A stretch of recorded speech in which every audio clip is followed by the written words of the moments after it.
So, hey, good evening, everybody. Welcome to Straight Talk, another Wednesday night. As you can see, sitting next to me, I have David Jimenez. Just kidding.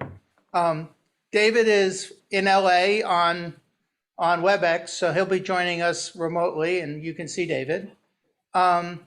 So we're going to talk a little bit tonight about David's roles and responsibilities. And David's going to talk about the human rights committees that we have.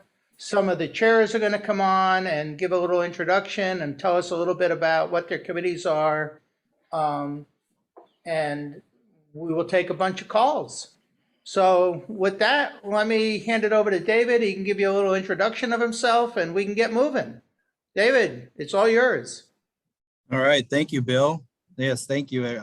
Coming at you from my home down south in Pomona, California, just to let everybody know that. And yeah, we had in mind that we would allow or give the Human Rights Committee chairs an opportunity to introduce themselves to the membership at large, or everybody that's viewing, I guess, at large, and just give a little introduction of what their committee does. And the contact information for their committee as well. Not everybody was able to attend, but we did get several that were able to attend. So we will be going in alphabetical order. And the first committee, or Human Rights Committee, is the Accessibility Committee. The chair for that committee is Ty Kovacs. He was not able to attend, but what that committee does is develops the affirmative action plan for recruitment and training of disabled members as union stewards and bargaining unit representatives and committee members and other officers. They also recommend actions to remove barriers to participation and activism by disabled members and help district labor councils create strategies regarding issues affecting disabled workers. And the Disabled in-State Workforce Committee recommends appropriate steward and leadership training modules on issues affecting the disabled in the workplace and coordinates their activities with other local 1000 committees. Again, the chair is Ty Kovacs, and his email is his name, TYKOVACS, the number 6 @gmail.com. And that's his the email that he provided for his committee. In order for you to contact him, and that you could also get more information about his committee and on our website, SEIU1000.org. The next committee is African American Committee, and the chair of that is Tanya Beely. And Tanya, are you there? Because you had reached out that you would be present. If not, Tanya, if you're not there, we could circle back. If maybe you're just not on yet. She's not on yet, David. Okay. Okay, the next committee, Human Rights Committee, is the Asian Pacific Islander Committee. The chair of that committee is Charity Regalado. And we weren't able to get an email from her, but if you look up on our website, SEIU1000.org, you'll be able to get more information regarding that committee. And then the next committee, Human Rights Committee, is the Environmental Committee. And the chair of that is Eddie Isaacs. And I do see him there. So go ahead and unmute yourself, Eddie, if you want, and introduce your committee. Okay. Good evening. My name is Eddie Isaacs. I'm the chairperson of the Environmental Committee, he, him pronouns. And on the committee right now with me is Sharonda Ward, President DLC 766, and Karen Jeffries, Unit 4 chairperson. And what we try to do is look for ways to make the practices of SEIU Local 1000 and the employers where employees are represented more sustainable in their workplaces and help people lead more sustainable lives according to the purpose statement of SEIU 1000 Labor Union. And we have an Earth Day event this weekend on April 24th. Setup starts around 9 a.m. It goes to about 4 p.m. at Southside Park in Sacramento at 7th and T Streets. So welcome to stop by if you'd like. And Yeah, there's an email sent out to Sacramento area folks with my contact information, also for Carreros. Thank you for this opportunity tonight, and I hope everybody has a great evening. Thank you. Thank you, Eddie. Yeah, that's a great plug about your guys, the event that the committee's taking part out in Sacramento this weekend on Saturday, I believe. Thanks. Moving on, the next committee is the Latinx Committee, and the chair of that is Ruth Ibarra. She wasn't able to attend, but she did provide the Latinx Committee is responsible for reviewing the policies and programs established by the state that directly impacts our Latinx members. They are planning to host regional meetings, workshops, and events that will engage our Latinx members, community, and supporters. And on April 7th, they hosted a How to Get a Job with the State of California webinar in partnership with CalHR. And it was a successful event that had over 40 people participate from throughout the state. Her email, if you'd like to reach out to the committee, is latinx.seiu1000@gmail.com. So that's Latinx, LATINX, period, SEIU1000@gmail.com. All right. Our next Human Rights Committee is the Lavender Committee, and the chair of that is Jared Reese, and I see him here. So go ahead, Jared, unmute yourself. Thanks for joining us.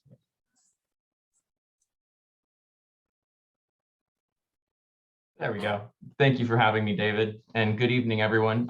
Thank you for giving me the opportunity to speak with you tonight. My name is Jared Reese, and I'm the current chair of Local 1000's Lavender Committee.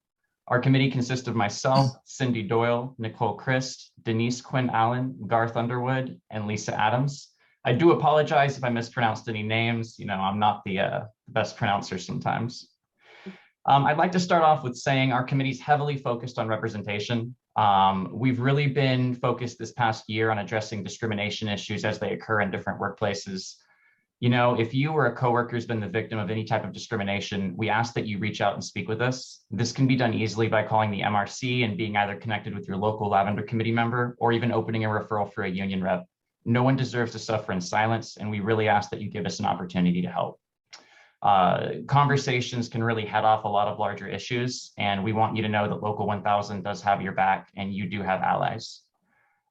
With that said, some of the more positive things that we've actually been focused on is we're trying to establish some social events. With COVID, you know, it's no secret that a lot of us have been cut off from a lot of our different daily life. You know, so many different events and venues have been changed. And even though COVID regulations might be being relaxed, life is clearly a lot different. And so our committee's been focused on establishing two types of online events, two types of events. One of them is online. We're hoping to have our first online mixer in mid-May. We're actually going to be announcing this through SCI Communications and the Lavender Committee's Facebook page. And our second event is we're actually hoping to establish a summer kind of a family-friendly, think food trucks, a movie, a raffle, a video game contest for the kids, that type of thing. And we're hoping to have one of those here in Sacramento and then another one down in the Los Angeles region, trying to hit both areas of the state. You'll notice that I said there's an SCIU communications part in there. We're working really hard to build back up our list for our Lavender members and those that actually want to be included in our communications. In order to be connected with that, it's really easy. All you have to do is call either the MRC and ask to be added to the Lavender list, or you can use the web form on SCIU 1000's website, you know, whichever is easier for you. Another effort we've been working on is actually establishing a scholarship for late member leader Paul Koch. Paul was implemental in really establishing our committee as a whole, and we want to make sure that his efforts are remembered, as well as kind of giving forward for future members that are trying to build themselves up and grow. One of our events that everyone's always excited about is Pride.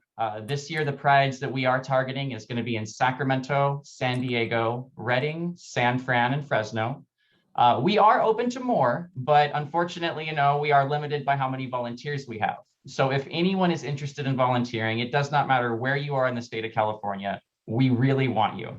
Again, please contact the MRC, ask to be added to that Lavender list, or for my contact information personally, We really just want to make sure that we're connected anywhere we can be, and that all of our local members know that we really are here for you, and that, honestly, we want to meet you.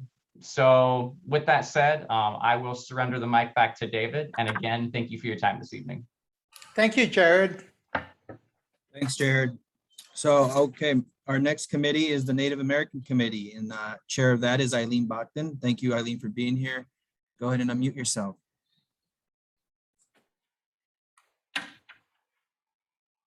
You're muted, Eileen. There. Yahweh, Yahweh, Yahweh. Thank you. Senwa Make Kanema. My name is Welaga Mushok. I sit on the unceded lands of the Miwok people here in Sacramento County. I want to give one of my committee members, Jane Shaffer Kramer, the opportunity to speak and let her speak about our committee and what we're doing. So if you could unmute Jane Shaffer Kramer, I appreciate that. Appreciate that. Yahweh, thank you. So where is Jane? Jane, the- put your hand up. I see her. She's on the top of my screen.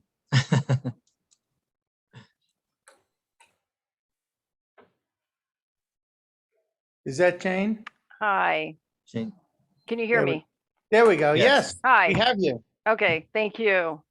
Thank you. I'm honored to join you this evening on behalf of the Native American Human Rights Committee, and I'm speaking from the land of the Patwin people in what is now called Yolo County. And I'm honored and grateful to be here today on their traditional lands. I'd like to introduce the members of this committee. You've already met our chairperson, Eileen Balton. She was born into the Pomo Nation of Northern California. She's also the president of DLC 789, and she works with the Employment Development Department based in Sacramento. Our secretary is Jill Joyner, who was born into the Lakota Nation. She's a steward in DLC 744. She works for Department of Industrial Relations in Oakland and lives on the land of the Pomo people. Donna Meza is proud of her Chippewa and Cree heritage. She works for the Department of Motor Vehicles in DLC 761 in Sacramento and lives on the land of the Nisenan people. Carrie Dean was born into the Cherokee Nation, and she works for the Department of Corrections and Rehabilitation in DLC 792, and she lives on the land of the Northern Paiute. Erica Radovan was born into the Pomo people, and she works for the Department of Healthcare Services in DLC 762. She lives on the land of the Northern Valley Yokuts. Frankie Llewellyn was born into the Cherokee Nation, and she works for the Department of Corrections and Rehabilitation in DLC 792, and she also lives on the land of the Northern Paiute. Sylvia Castro was born indigenous into the Otomi people. She is treasurer for DLC 772 and works for the California Health Benefits Exchange, and she lives on the land of the Northern Foothill Yokut people. Misty Mastella was born into the Northern Cheyenne and Blackfoot Nations. She works for the Employment Development Department and lives on the land of the Nisenan people. And I am Jane Shaffer Kramer. My ancestors come from the Slavic people of Eastern Europe. I work for the Department of Water Resources in DLC 768 on the land of the Nisenan, and I'm honored to serve on this committee as an ally. The SEIU Local 1000 Native American Human Rights Committee recognizes that Indigenous people continue to be marginalized. We are all born Indigenous, regardless of our genealogy, and we commemorate our ancestors through our countenance, our speech, and values. We strive to increase awareness of issues affecting our Indigenous union siblings in the workplace and the community through outreach and education, and to increase union membership and gender respect and justice, and welcome more Indigenous Americans into state service. In recent months, our committee has assisted YOLO Cares, an organization dedicated to providing end-of-life care and services. They are conducting a research project to learn how they can better assist Native American families and communities in accessing this care when they need it. We've helped in an outreach role. We are also very concerned with issues such as getting justice for missing and murdered Indigenous women, working to remove derogatory names from our geographic places, and encouraging the California government to be a better steward for lands managed by the state. We invite you to follow our Facebook page and to visit our page on the SCIU 1000 website. And if you have any questions or would be interested in joining us, our email is naseiu@seiu1000.org. Thank you. Well, thank you, Jane. Thank you, Jane. And Thank you, Eileen. yeah, thank you. And now Miss Tanya Beasley is now back, is on the Zoom. So we'll go back to Tanya now. So go ahead and unmute Tanya, please.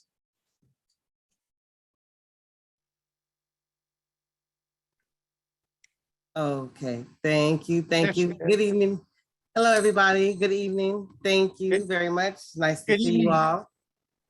I am actually honored. I'm glad I was invited to introduce our African American Committee to all of our represented employees. Once again, my name is Tanya Beasley with no S, David. Tanya Beasley. I am over here in DLC 724, African American Committee Chairperson, and I'm glad to be here. Our committee consists of myself.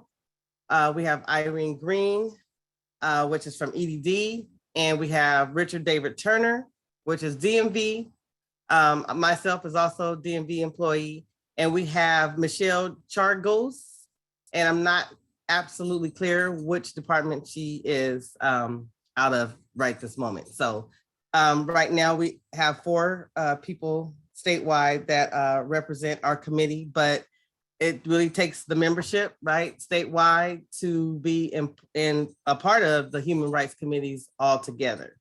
So my purpose, or our purpose, is to promote the presence and the activity of all human rights committees within Local 1000. So just working together is really our main goal, because we all have things that we speak to that matter to us. So it's important for me to be involved with collaborating with all human rights committees within our union. So the purpose for African American Committee is to celebrate and encourage a powerful reminder that Black history is an American history. It's a Black culture. It's an American culture. And Black stories are essential to the ongoing stories of America, our faults, our struggles, our progress, and our aspirations. So it's really important that within our union, we really reach back, and see the different things that we've been struggling with for years that hasn't changed. It seems like we've made a little progress, but with our committee, I'm praying that we can continue to make more steps towards the life we've all envisioned with racial injustice. We want to be able to share our personal experiences at work sites, and that way we know and identify with who wants to be involved in that change. So identifying new leaders and support their involvement in our union and the community is very important. One thing I want to lift for the African American Committee is for Local 1000, we're proud and we're honored to dedicate, there's a Leora Hill scholarship that we also always want to lift up within our African American Committee, because she represented a dedicated activist of this union. And she was with state service for 23 years. She was most impactful throughout her entire career with this union, and she worked hard to bring people together. So she worked for the Board of Equalization.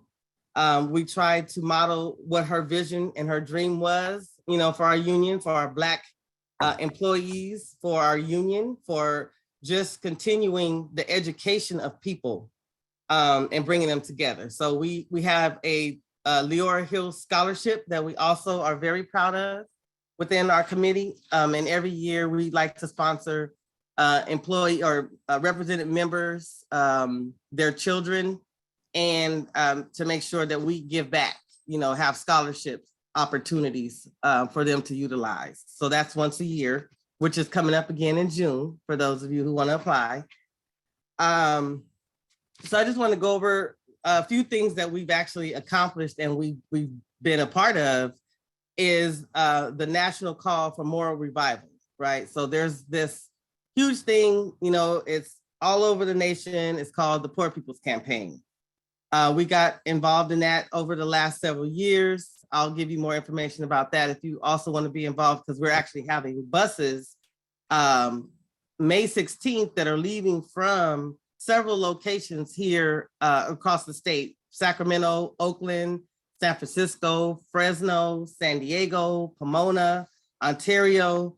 And it is going to be very important, that we get our members involved, representing employees and members involved with this mass march, right? So these are things that we get involved with, is partnering with other organizations that share our purpose and our values.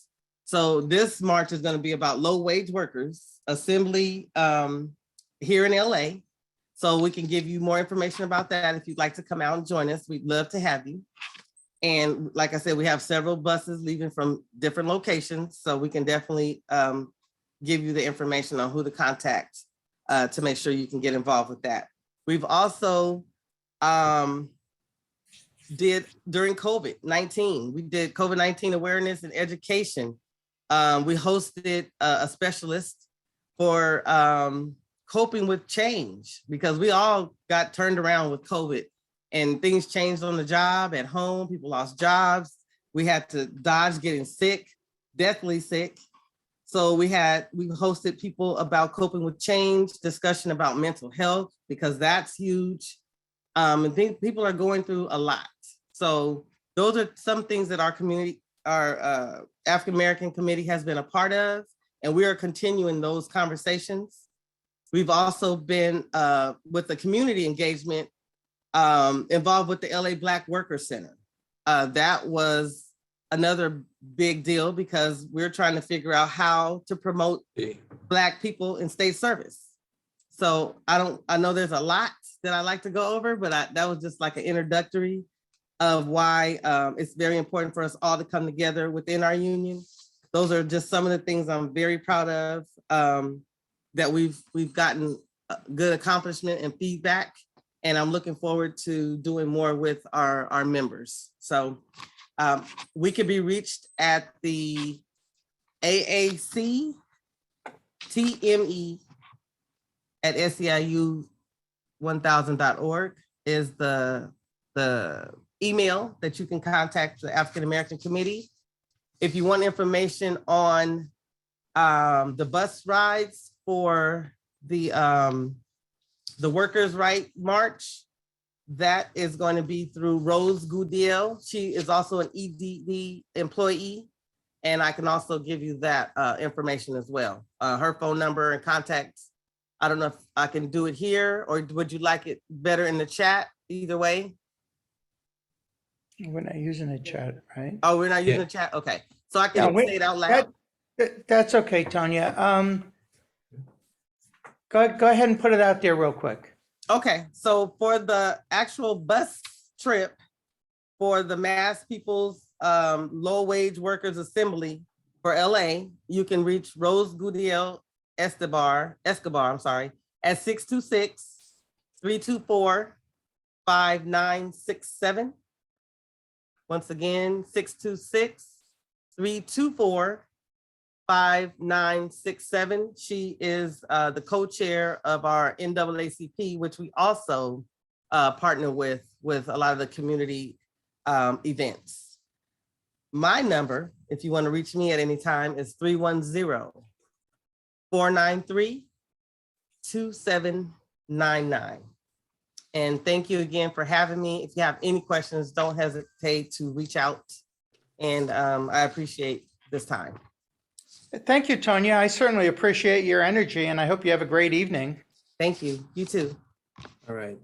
Thank you. All right. So back to the list. Next, I have the Next Gen Committee, and the chair of that is Eric Murray. Unfortunately, Eric wasn't able to attend today, but he did provide a statement for me to read out, and says, "Thank you for your interest in the Next Gen. Most people call us the millennial group, but we are so much more. We want you to get to know us and learn more about Next Gen. At Next Gen, there are human rights committees within the SEIU Local 1000. They are member-led and are committed to organize our next generation. The goals are to develop and engage members, be active in the community, be advocates on issues that affect our generations, and live our purpose statement. We will accomplish this by providing training and development opportunities that will utilize each member's gifts and passion in a way that supports their vision of transforming our homes, our community, and the world. Today, toward that end, their goal is to help you identify, develop, and unleash your unique ifs. If you would like to know more information about this committee, please email nextgen@sciu1000.org. And that's NEXTGEN@SEIU1000.org. Okay, and the next Human Rights Committee is the Women's Empowerment Committee, and the chair is Tracy Kimbrough. Tracy wasn't able to join us today, but she just provided an email and a quick short statement that says the Women's Empowerment Committee invites interested parties to contact the committee via the SEIU 1000 webpage, or send an email to SEIU1000WEC@SEIU1000.org. All right, and we are at our last Human Rights Committee, and that is the Veterans Committee. And I do believe that Chairperson Rick Rocha is on the call. Rick, are you there? Can we unmute Rick? I believe he just got on. Yeah, good evening, gents. This is Rick Rocha. Can you hear me? There we go. Yeah, we Welcome. can. Good evening to everyone. Well, thank you for allowing me to come and present a little snapshot of what I'm hoping we can accomplish with this Veterans Committee. I'm Rick Rocha. I'm the Veterans Committee Chairman, and our focus is primarily to, one, get this Veteran Committee to assist with our membership drive, certainly of veteran members, but anyone else in the community that has any interest. Also, another focal point that we're trying to hopefully touch base, and it's really the biggest one that I guess I've been striving for, is to get the Veterans Committee in the contract this year. So hopefully you both will be in step with that, as well as we'll definitely need your help, both of you today. I know myself and David have spoken with it at length. I don't understand how we can have a committee without our veterans, without the Veterans Committee to be either first or in the midst of that. And then finally, to have an inaugural annual event of saying thank you to our members, our veteran members, with the use of our annual budget to say thank you with a turkey dinner voucher or a honey baked ham voucher for paid members. I think that would go a long way. I can't tell you a little bit behind the scenes for me. I've been involved with the union since 2009. I've always been in a veteran program where I still serve. I'd like to say, hey, I served in the United States Marine Corps, but I'm still serving as a public servant in the betterment of veterans' families and their lives. So I've been with the Workforce Service Branch of EDD since 2009 in capacity of career coach, life coach, general friend, assistant to any veteran or family member that qualifies for our program to get connected to jobs, benefits, etc. And I can't tell you how many times we've been called upon to support the union, or hey, can you do you care, or hey, I would like to see us, now that I'm in this position, and with David's help and even Daniel Luna, who we've been working on, to say thank you back to those veterans. And I think that might go a long way of doing that. I'd also like to mention we're going to have I think it's going to be a monster event in lieu of it. May is Armed Forces Month. So we're going to have a meeting at the Teamsters headquarters in Covina, California. And we're inviting all veterans, their families, anybody that's interested, that's a state employee, that's a paid member or not, that's interested to come out and have their voices heard. I'll stay from the beginning to the end to hear anyone's grievance, complaint, attaboys, etc. I think that's part of my focus, to be accessible. And so with that, I'd like to share my email address. My personal email address is Rick, RICK _ ROCHA, which is pronounced Roca, 2003 @yahoo.com. And I'm lucky in a position where I can field, because I'm in the veterans program, I can field emails on my day at work as well. So my work email is Richard, RICHARD .Roca, ROCHA @edd.ca.gov. And the point of contact, if it's an urgent matter, or even if you just want to chat, my number is 626-232-8304. Okay, and again, that event, Dave, if I'm not mistaken, jump in. I want to say it's going to be the 21st of this month. I'm sorry, of June, of June. And No, May. It's May. No, it's this month, right? Yeah. So next month. We're in April May right now, 21st. I'm already thinking we're in May. Forgive me, guys. So it's the 21st of this month of May. I'm sorry, and 11 to 2 is the projected start and end times. But like I said, we'll stay until the last person is heard, and I should be there probably by 10. But the time to be will be determined at a much closer date, if I'm not mistaken. Yeah, and all that information, they're working currently on sending out a communication on with all the information. So. Wonderful. Hey, thanks, Rick, and don't feel bad. I don't remember what I did yesterday. Never mind tomorrow. So exactly, I'm right there with you. Hey, thanks for stepping up and coming on tonight. Not a problem. With that, since that's all of our committees, those are the I could go over real quick the administrative committees that we don't need to go over those tonight. People on the board know about those, David. Let's move on. Let's take a phone call. I got some hands up, okay? Okay, sounds good. Let's do that. So let's recognize Frank and ask him to unmute. Good evening, Chair Hall. Thank you, Chair Hall. Can you hear me? Yes, we can. Okay. I have a quick question. Is the COPE committee not considered a human rights committee? Correct. Correct. Yeah, it's an administrative one. Yeah. But it does work on human rights issues, Frank. So, I think a lot of committees cross lines and do similar work in some arenas.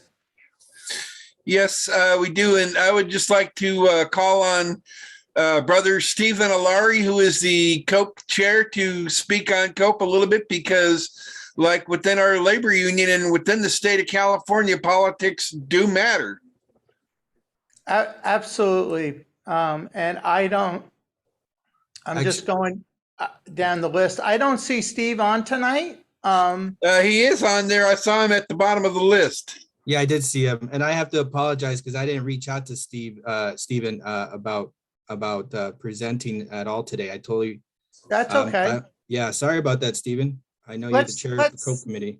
Yeah, let's shift gears from it. Stephen's here, and then we'll come back to Eileen. Eileen, I see you up there. We won't ignore you. No, let's go to Steve. Hey, Steve, come on and talk to us. Hello.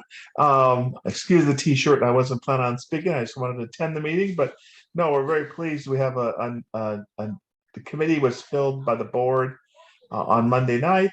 We have 13 members of the committee, and we have representatives from Southern California, the Inland Empire, the High Desert, the Sacramento area, the North Coast area.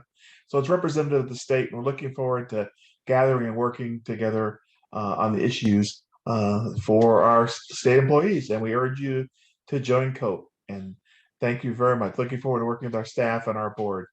Thank you. Hey, thanks, Steve. Appreciate the flexibility. Let's go up here. Eileen has her hand up. Hi, Eileen. Hi, thank you. I just want to thank these Human Rights Committee because I know as being a state worker and a steward and a DLC president, I reached out to a couple of these Human Rights Committees to talk with my members about the what they go through, and to I just want to recognize the LGBT community. Thank you, Jared, for what you did for our member, and for the veterans. You know, the Veterans Committee. I have veterans right now that I am working with who are also ADA compliant, and with all the stuff that they go through, I am happy to refer them also to both of these people to talk with them about their stuff that they go through. And it's good to have that people with them in common, to have that bond, you know. So I really appreciate that. I look forward to working with a lot of the different committees on here because we are one family, you know, here. Everything is everything, you know. We work on earth, wind, fire, water, LGBT, medicine, education, MMIW, end of life. That is everywhere. That is each and every one of you. So thank you for all of the services you do for the community, for the state workers, for their families, and for SCIU. So I just want to give my shout out to all of you. Thank you. Yahweh. Thanks, Eileen. Yeah, our human rights committees serve a great value and offer a lot of resources as a collective group. David, I don't have any hands up, so I guess you're going to have to talk some more. Yeah, let me talk about the committees, the other administrative committees. And you know what, is Annika in the room, or is she on here? Because then the Chief Stewards Committee would be the only one that we wouldn't be touching on. I don't know if she's here tonight or not. Let me send her send her a text. I don't know. That might be dangerous, David. But in the meantime, I'll also talk about the other administrative committees. There's the Agenda Committee that is pretty much tasked with meeting first thing in the morning before every regular board meeting starts to hear any submissions for addition to the agenda for that day. And that is pretty much a big responsibility because it's supposed to be emergency items that weren't able to be submitted through the normal process of submitting items for a regular board meeting. And that one is chaired by myself, the Vice President, Secretary, Treasurer. And then there's also the Agenda Committee. Yes, unless I think that's been changed. Even in the I thought that's been changed. I chair that. Oh, we'll have to check. I'll have to check that. I thought that was one that still remained under the Secretary Treasurer. No, but you have the Budget Committee. Okay. That's okay. We'll get it figured out. Hey, listen, I have some hands up. Let's take some calls. Okay, I'll let you off the hook. Go ahead. Hi, Teresa. Go ahead and unmute. Ask your question. Thank you. So thank you very much for having me. Tracy had asked me to talk about the Women's Committee, and I didn't get the message that she had sent you something. So I'd like to kind of plug the Women's Committee, if you don't mind, for just a second. And then I had a question. Sure, go ahead. So the Women's Committee is committed to uplifting women at work, in their personal lives, and in their communities. We, Tracy has put together a really exciting agenda for this year. We have our quarterly calls. Our last quarterly call was our Women's Empowerment Celebrating Women's Month, where we had, Toya Jackson talking about female entrepreneurship. Our next one is also going to be focusing on women in finance, and I will be chairing that one. Our committee members are, hold on just one second. It's Tracy Kimbrough, myself. Hold on. Cecilia Dogger, Karen Green, Karen Jeffries, Naomi Misumba Johnson. And that's our folks that we have. But one of our two of our most exciting things that we do is the Women's March in January, which during the pandemic we haven't been able to do as well. And then we do our Luna Fest, which is our female directors and actors in movies that we do in August, September. It depends on what's available every year. It's a big hit. It's a Friday night movie night. And we go through 8 short films that are put on by women, directed, produced, acted in by women. And then we have some time to talk about it afterwards. When it was in person, we also served dinner, and we did it in a community and then connected all over the state through Zoom with each other. I believe Tanya used to be participating in that as well, Tanya Beely. But I wanted to plug that and just kind of follow on what Eileen was talking about, is how important these committees are. The committees, each and every one of them, have important work to do, and I'm so proud of the fact that SEIU recognizes these committees. And then my question, David, is what are your plans? I know you're Secretary Treasurer, but what are your plans for membership? How are you working to increase our membership? And what are your strategies and plans behind that? Well, that's a bit of a loaded question, right? There's, I mean, it's an open call, but at the same time, you know, growing the union shouldn't be really a big secret. So, but I mean, I'm working closely with Irene and Annika and Bill to address that issue. We've figured out, or we've put our finger a bit on the problem, is the information and how we share it. You know, you being a DLC president are probably experienced some of that already. I'm sure you have, you know, just how we allow our stewards that are working on programs like that, and even the staff and DLC presidents that should have access to that information, right? How is it that we provide that in a safe way? So that's one of the challenges that we're currently addressing. And it's a big challenge because, you know, you could get, especially with COVID and work sites not being, a lot of departments at least being still on some form or some variation of telework.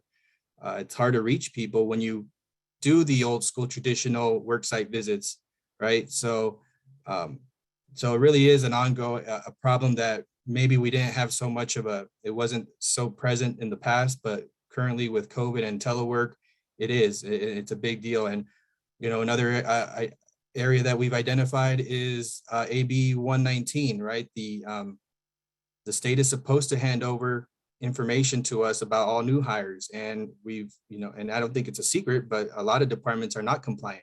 So how do we get them to become compliant, you know? And so, yeah, I'll leave those are some two main points that we figured out and we're working on to try to resolve, and there are ongoing discussions on those. I hope that answers part of your question. And we could definitely talk more, I mean, offline, especially in any particular issues that you have as DLC president when you obtain your lists of membership for your DLC. If you have any, we could definitely talk more about those specific issues or concerns that you may have. You should be able to unmute, Teresa. I just got the message to unmute. Sorry, David. So I just wanted to share. So several departments are coming back to work. Mine is one of them. So we were crawl, walk, run. So we're in the walk phase. So we're 1 day a week at Franchise Tax Board in Sacramento. And starting the 1st of May, we are 3 days a week or 50% of the time. So, and I decided just to share with you, the AB 119 was not working virtually. So what we did is I contacted Sam Toki, I contacted Lonnie Williams, our rep, and we decided to do these in person, simply because there was no way to get people in the room to sign up when you're virtual. And a lot of our folks that are hired this time of year were hired for processing tax returns. So they're actually on site 100% of the time. So we did a lot of that. I just started back to having meetings. Of course, our custodians are always in. So we've had meetings with our custodians, and we have scheduled a general membership meeting next week for the 27th. We're a huge work site, but we're a cold work site. We always have been. So I just wanted to know, is there a message coming out? And I appreciate that you guys are still discussing it through. And I understand when we were in COVID, it was really, really difficult especially when everybody was completely locked down. But if one of the things I found out from being at the work site and trying to engage with folks is that our new employees, that we were at least our department is complying. So we were allowed to go in and do new employee orientations. But then once they got on the floor, we found out that new employees at Franchise Tax Board during the Omicron surge were being required to be in the office 100%.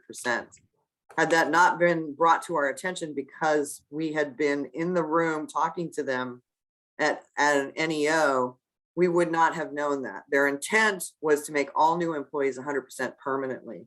We were able to rectify that situation. And now they were all issued laptops to participate in the 50% time. So, I mean, those are kind of the ideas that we came up with through our stewards and our reps.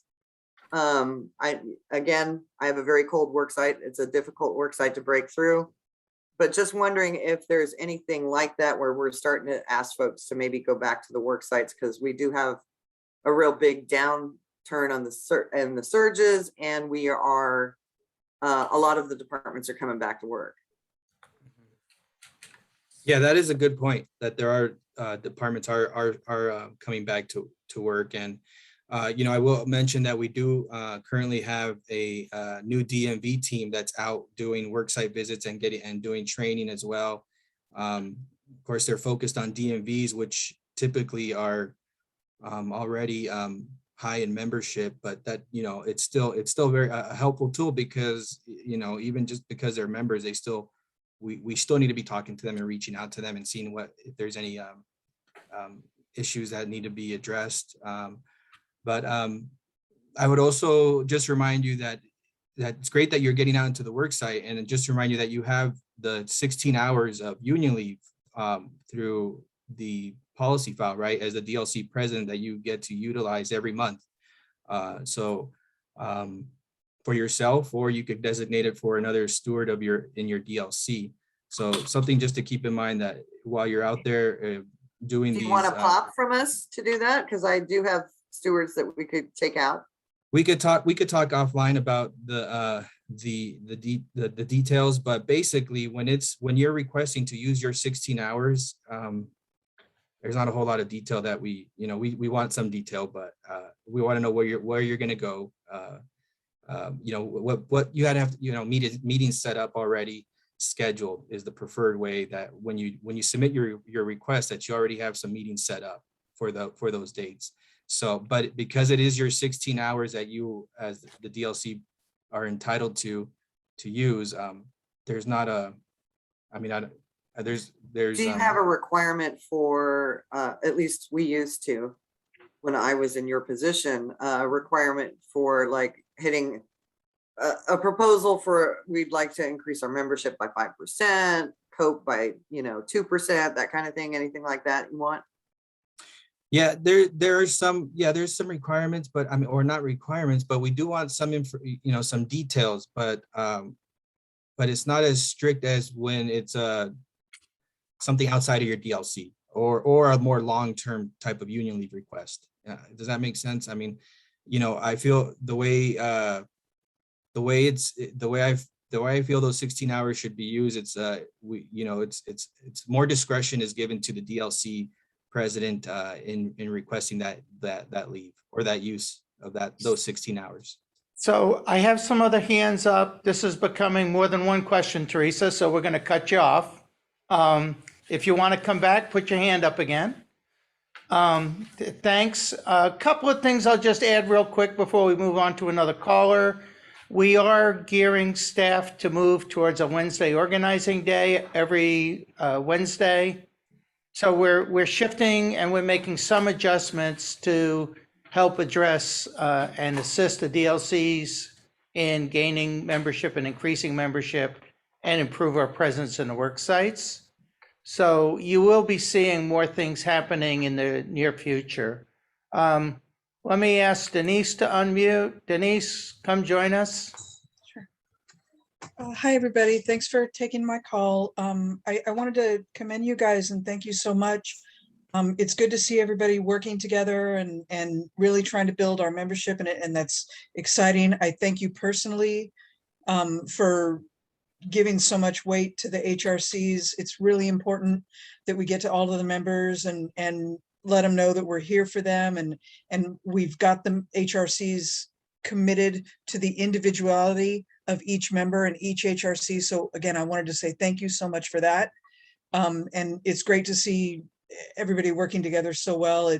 It's really rejuvenating, my personal faith in everything that we're doing. So thank you again for everything you're doing. But I did want to ask, I realize that we're involved in, an HR1 process with the former president, but I'm not asking anybody to speak to that. But David, I am asking for an explanation for serving as the Secretary Treasurer. When the original budget that Richard submitted back in December came about with these ridiculous blow up, certainly would have bankrupted us numbers, who was the committee on that approved that? And as the Secretary Treasurer, wouldn't you have been familiar with the budgets? Can you just kind of speak to how that all went down? Yeah, no problem.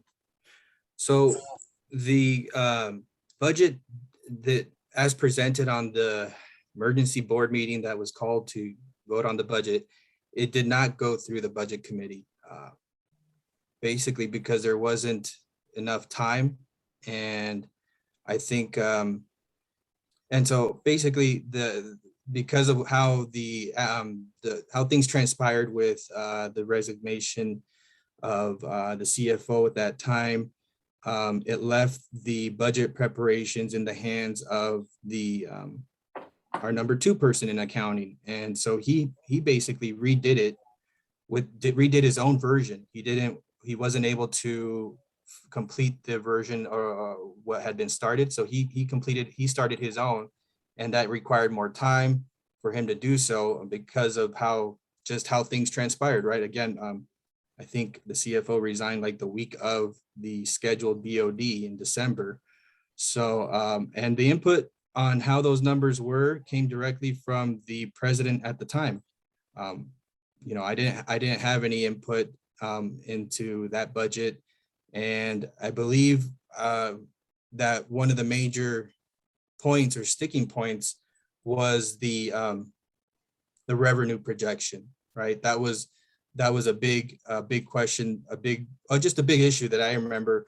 Not only board members, but I'll just say not only the board members had an issue with projecting these huge revenues.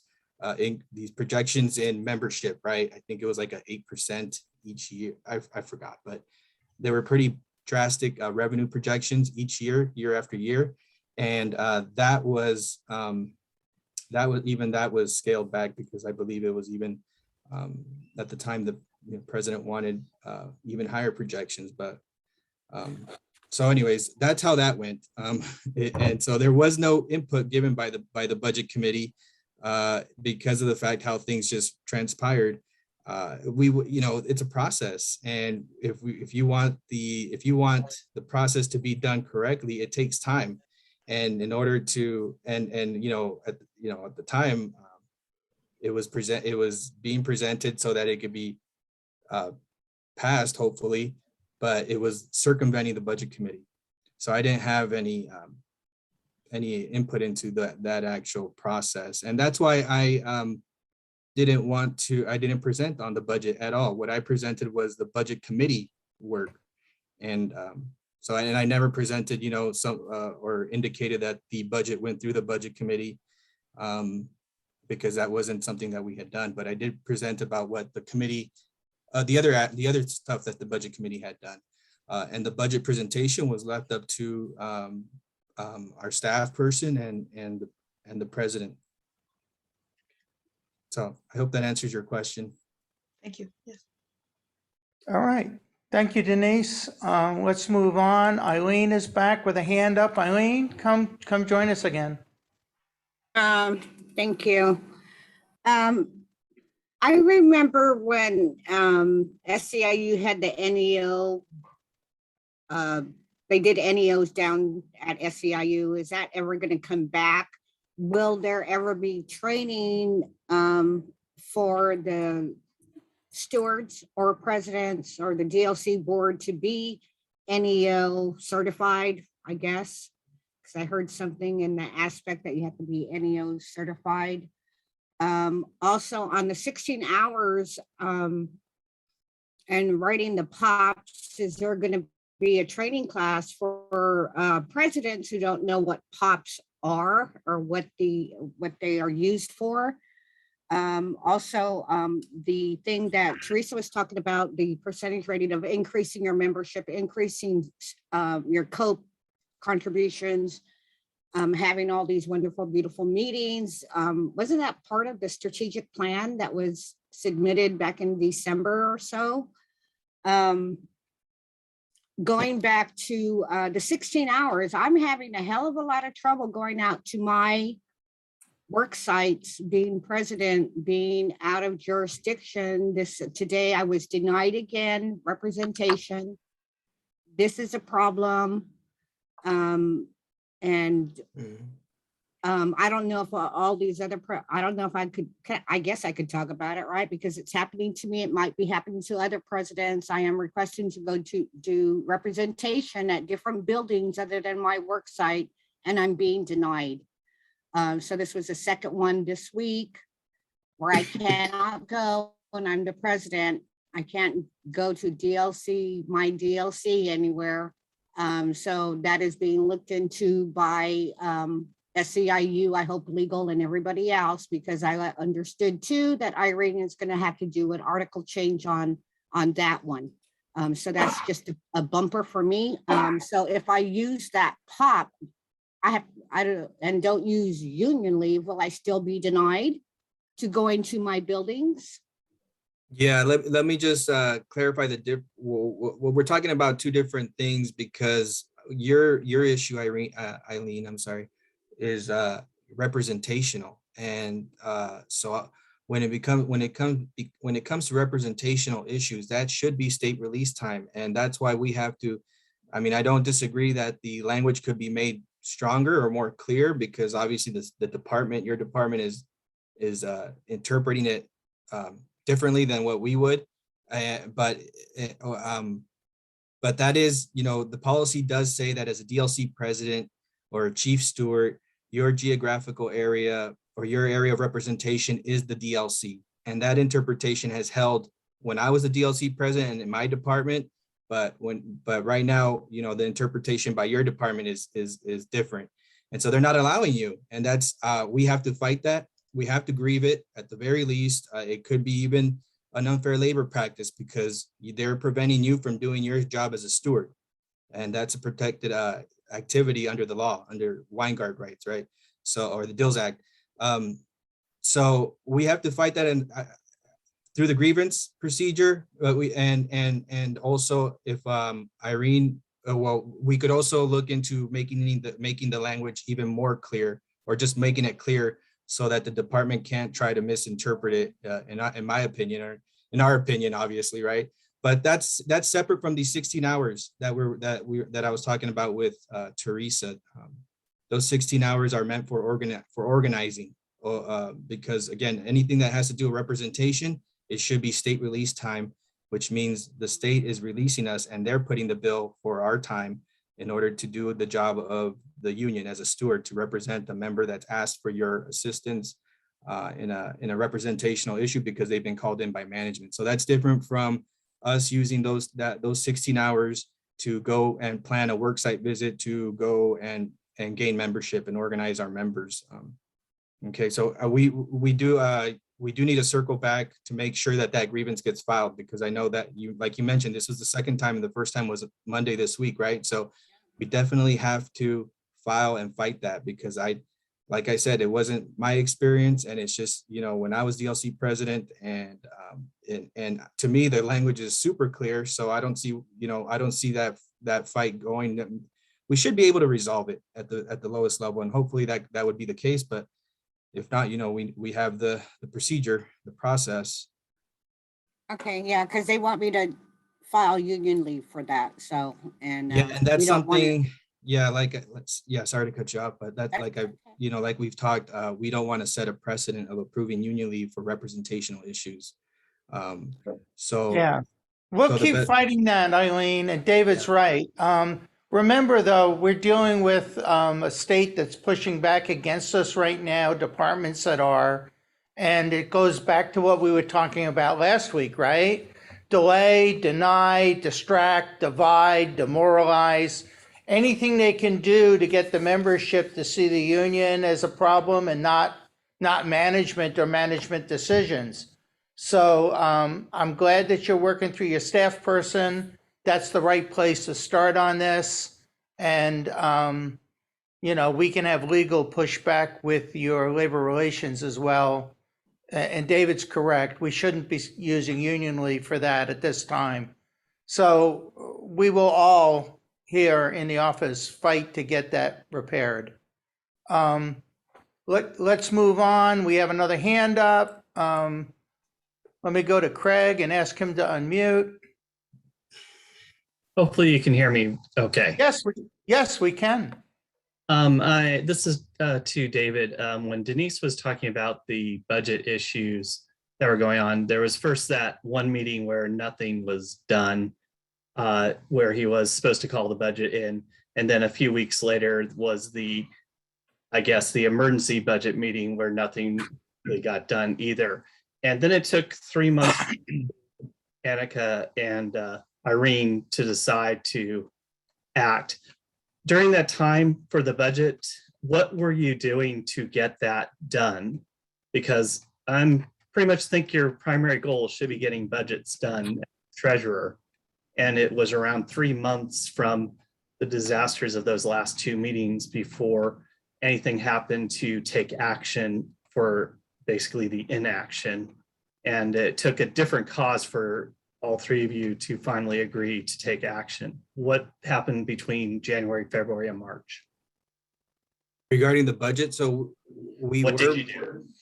We were having conversations with Richard, trying to convince him that we should go have another go at presenting the budget. But there was also we were also told, or informed by staff that, contrary to what I think there's a lot of misinformation out there about how we could operate without a budget approved by the board, because what staff had told us is that it wasn't like a requirement that we couldn't operate. Basically, we couldn't spend money, we couldn't fund programs, we couldn't do union leave, that we couldn't do any of that because we hadn't had an approved budget. That wasn't what was communicated to us, and I think we've all come to that realization now that that is true. The staff was not lying to us, so yeah, it doesn't mean that we weren't trying to still have something presented to the board, whether it was another special board meeting or we actually set a board agenda or schedule of board meetings. It wasn't going anywhere. Well, after a month, wouldn't that be the straw that breaks the camel back, that he's basically giving you numbers that cannot work? He was not being transparent about the legal costs to the board. Well, I wouldn't say that the numbers wouldn't. On the As far budget as the, committee? sorry to cut you off. As far as the numbers, I mean, so the numbers are prepared by Chris Brackett, the controller, and there wasn't a whole lot of change from what was presented in past, or sorry, not past, but there wasn't a lot of. So the big change was the revenue projections, and that just drove some other areas. But other than that, there wasn't a lot of other areas where there was significant changes. So, I mean, the numbers were prepared by staff, not me. Where were the impasses then for you? What do you mean? Well, you were trying to get this done. What issues were the impasses that made so that you couldn't get to an agreement with Richard to move it forward? We didn't get that far, I guess. We were saying, let's have another go at it. Let's present another budget. Let's bring down the revenue projections to a more reasonable, or just a flat line, stable revenue stream based on just stable membership. And that took 3 months, and still that wasn't the issue that broke camel's back. I mean, again, if you're if staff is telling you that there's nothing illegal to continue to operate because we don't have an approved budget, then what am I supposed to do? You know, what create. I mean, I understand that it's best practices and it helps guide spending, and the board needs to weigh in on that. I understand all that, but if that in itself is not illegal, then what do you want? You know, what do you expect? Well, I'm not talking about illegal. I'm talking about making. Well, that's what matters to me. I think what matters to me is the liability and the exposure of the union to lawsuits, and that's what's key to me. And once that became evident to me, that's when I decided for myself to act. So basically, were you privy to the legal costs were that the board wasn't privy to? Was I privy to what? The cost of the legal matters that the board was informed about. No, I did not have that So information. that would have been something I would say would be hiding stuff, and would ethically, wouldn't you think that would be a bridge too far at that point? That you did not know where the costs were going to be and be able to fulfill your fiduciary responsibilities of getting spending done correctly. Obviously, Craig, you have your opinion. No, I'm talking to you. 3 months this is going on where you do not have the information, and you think that was, if illegality is your whole thing, it doesn't really matter if the union goes into the ground because we are a business. Then that's what you're saying. If he drove it into the ground legally, then that's basically, you said you had no control over it. You also need evidence to act. You know, you need, and that's key, right? It's not what you know, it's what you could prove. And I take that, even this is not a court of law, but I still think that holds true, even in this situation. So, yeah, I mean, I think you have an opinion that's, you know, and I'm sure there's a lot of opinions out there about people thinking when, you know, we're going to be able to, or we'll just argue of when the timing of the timing of the suspension, you know, because people were pushing for that months before, right?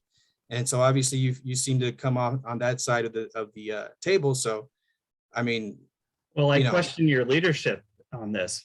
All right. So yeah, I get it, Craig. So hang on a second here, Craig. We have some other hands up, and you know we're trying to get everybody a chance to go through.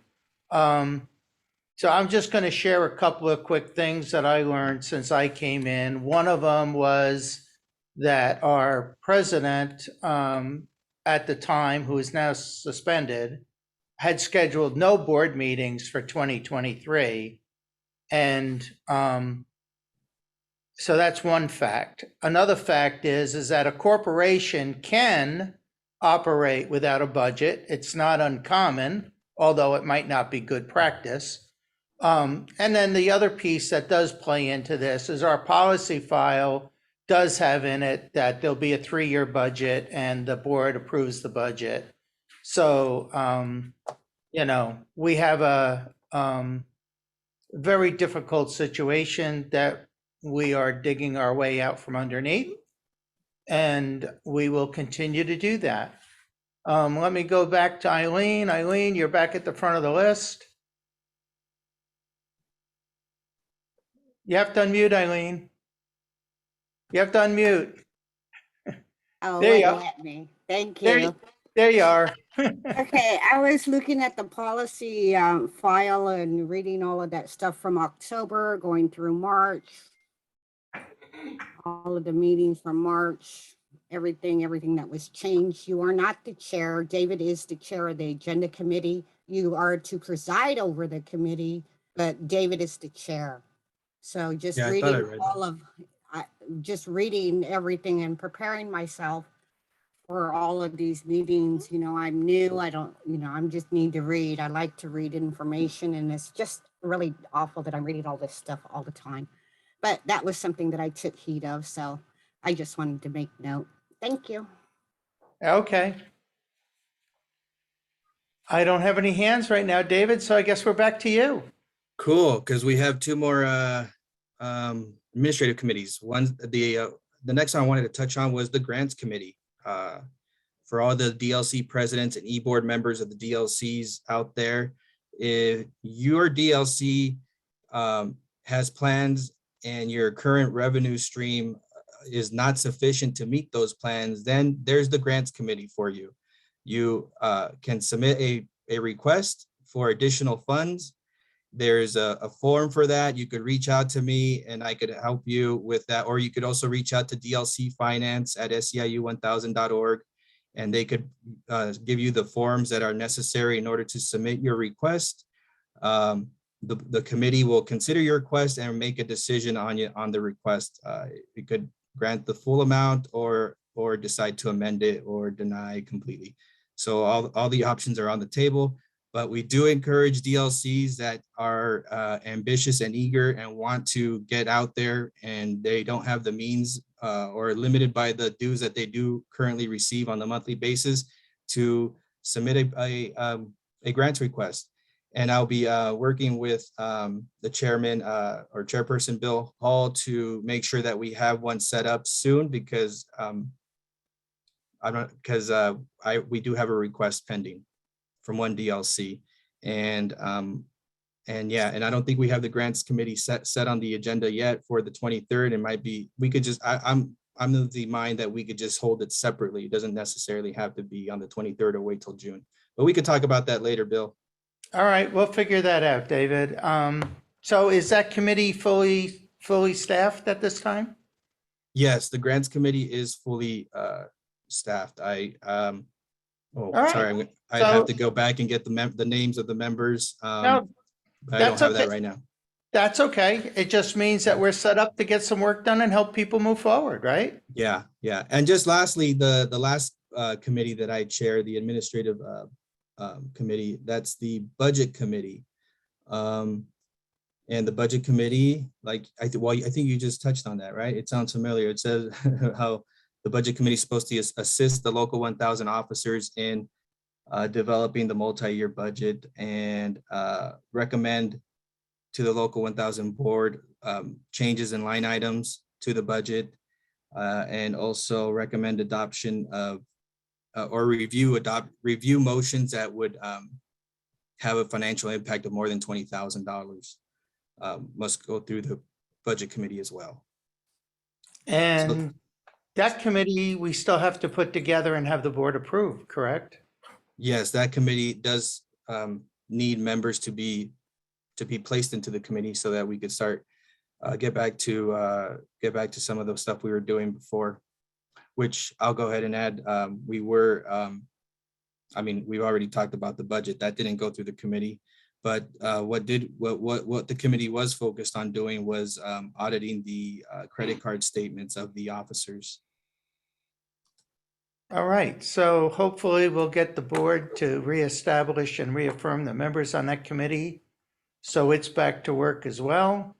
You've been saved, David. I have another hand up, although I don't, Oh, might, okay. You know what? I just wanted to add though, because we do definitely want to have the budget when it's later when it's ready to be presented to the board to go through the budget committee, right? With following procedure, right? which is why we were trying to get that work done, right? All right, Exactly. I'm gonna save you with another hand, although I don't know, it might be a tough hand. Teresa, welcome back. Sorry, I hope it's not a tough hand. No, she's been, I wouldn't say so, but that's all right.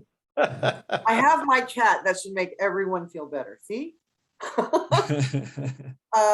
So I guess when you were talking about the budget committee, I do remember your budget presentation on the Saturday meeting, right? So you did talk about a lot of the stuff that you guys were working on, which was maybe reducing the size of our buildings, the paying off of the loan for the Sacramento office, but they were all proposals on the 18th, I believe that was the date, right? That we had the budget committee meeting.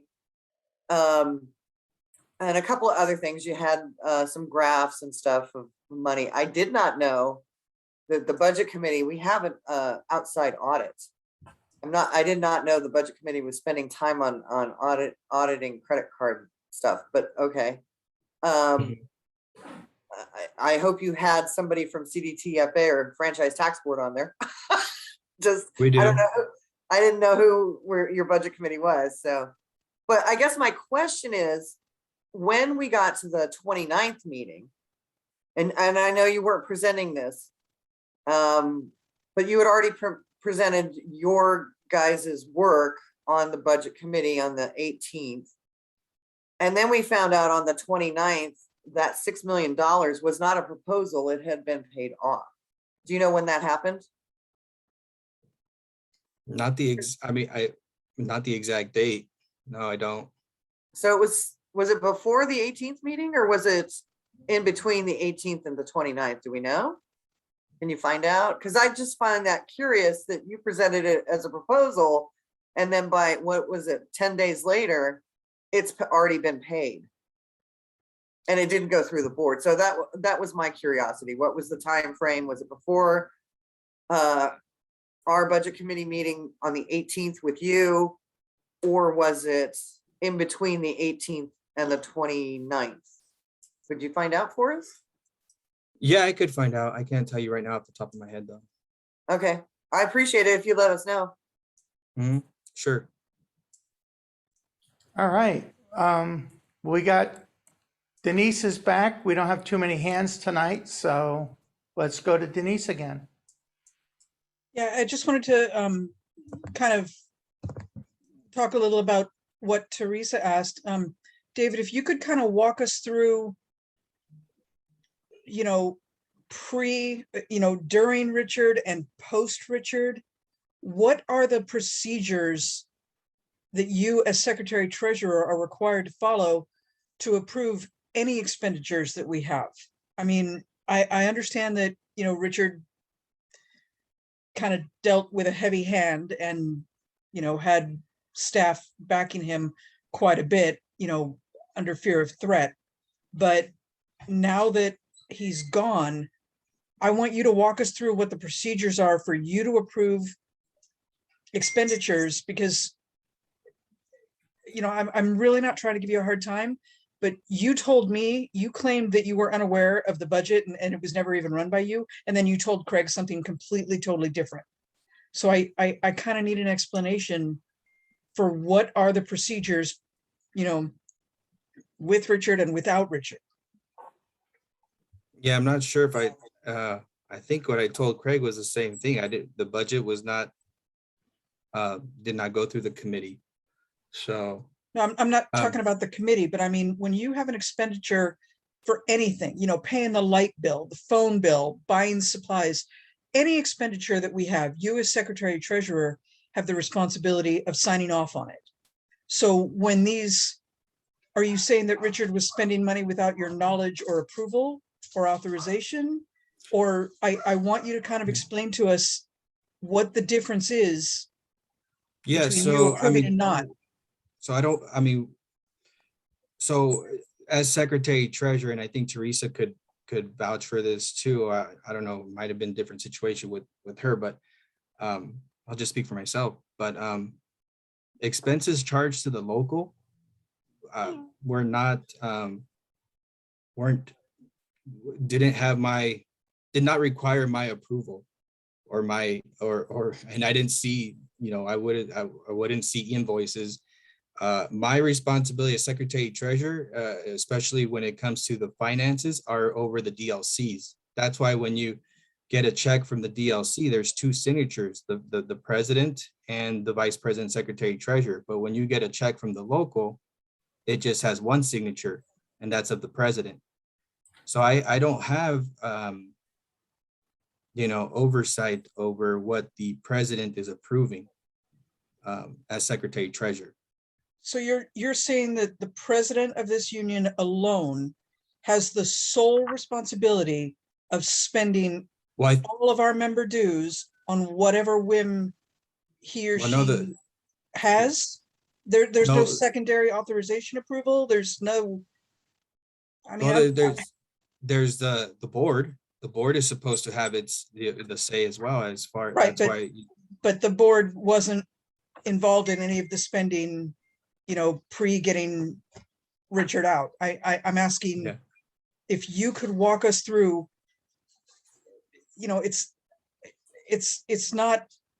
Yeah, I don't know what else to say. I don't know what else to say to that question.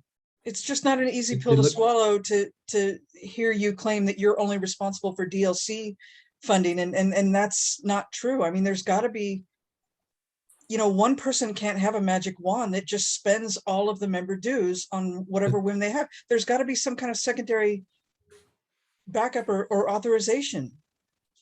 I'm just asking for, the explanation. Yeah, I mean, I would just refer you to the policy file, I guess, because I've read the policy file, and that's what's prompting this question.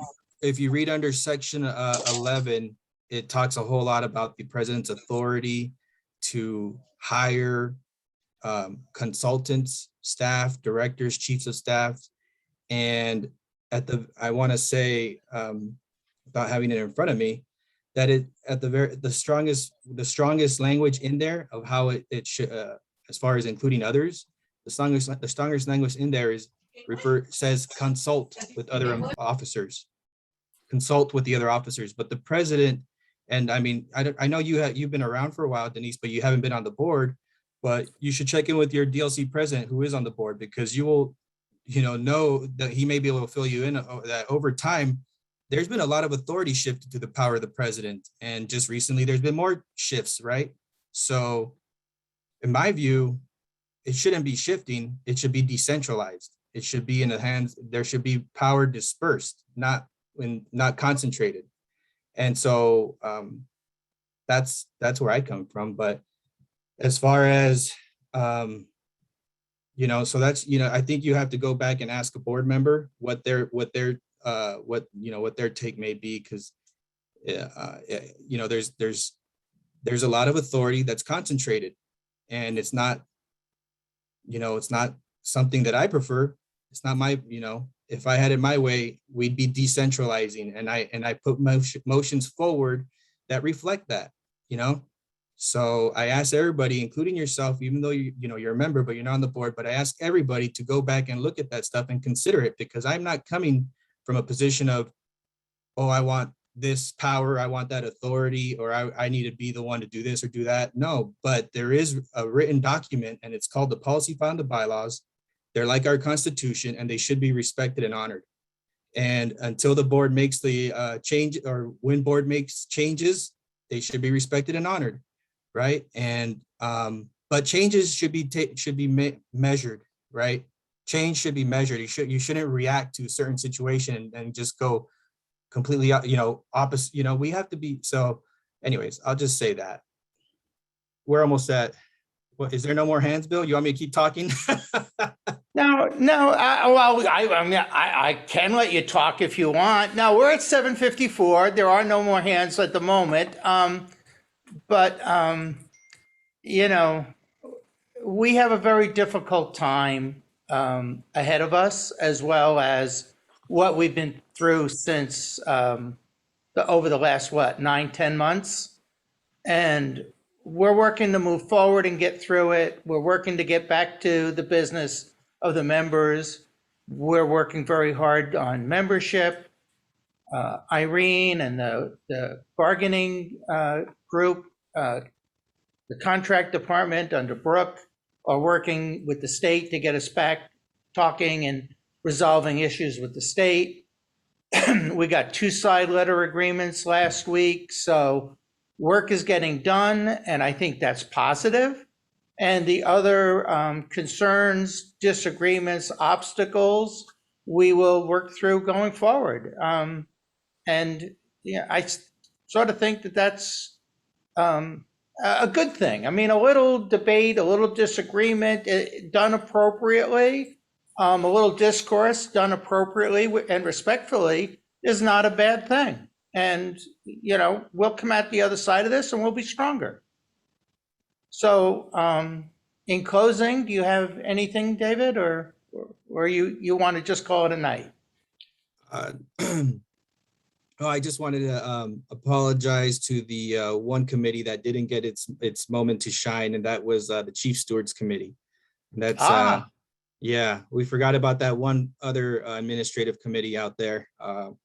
They are chaired by Annika Walls, the Vice President of Organizing Representation, and they're part of the grievance procedure. Once you've gone through all that, it goes to a local arbitration panel, and if it passes there, it goes to the statewide Chief Stewards Committee. And so, yeah, just wanted to throw that in there. I didn't want anybody to be left out. And I want to thank everybody all our Human Rights Committee chair people that were able to make tonight's meeting and share about their committee work. I encourage everybody to seek more information out. If there's any one of them that interests you, there's information on our website, and I think most of them provided some emails tonight here on the call. So I just want to thank all them for all their great work, and I look forward to working with them and everybody else in the future. So thank you. So I think we have one more, David. Don't we have a Health and Safety Committee? Oh, that's right. Is that it? So is that one? I think that one's is that one even in the policy file yet? Is it so? Or yeah, it is. Yeah, it is. Yes. So anyway, to go back to the Chief Stewards Committee, so that's a very dedicated group of people that does some really hard work, and touches the whole organization in one form or another. So we should appreciate everybody who gives up extra to do that committee work on the Chief Stewards Committee. It's a very important role that they play in the organization. And we should welcome back some people who are returning to that committee, right? And just acknowledge that people are stepping up to do the work. So what about health and safety? Yeah, health and safety, I believe, is chaired by the VP of bargaining. Right, I could be wrong, but I believe that's what that's the chairperson of that committee, and the focus or their work is focused on gathering information from the work sites, from the stewards, and seeing how that can translate into new contract language. Basically, seeing where the state is, maybe where we need to beef up some contract language or where we need to create new contract language through the Health and Safety Committee's work of being active at the work sites and just making sure that they're being in constant communication with active stewards and DBERS to make improvements to our contract or MOU with the state on a variety of issues. So I believe off the top of my head, that's their primary function. I hope I got it right. Me too. I certainly hope that we didn't leave anybody out tonight, David, Right. because we will hear about it if we did, right? Exactly. So right. we're at 7:59. Again, I need to be respectful of staff time and not ask staff to stay later than 8 p.m. So with that, we're going to call it a night. Thank you very much. We'll be back next week. And we hope people will spread the word and we'll have more participants next week. So thanks for coming tonight, David. And thank you, everybody who came to participate. And we'll see you next Wednesday. Thank you. Have a good night. Good night, everybody.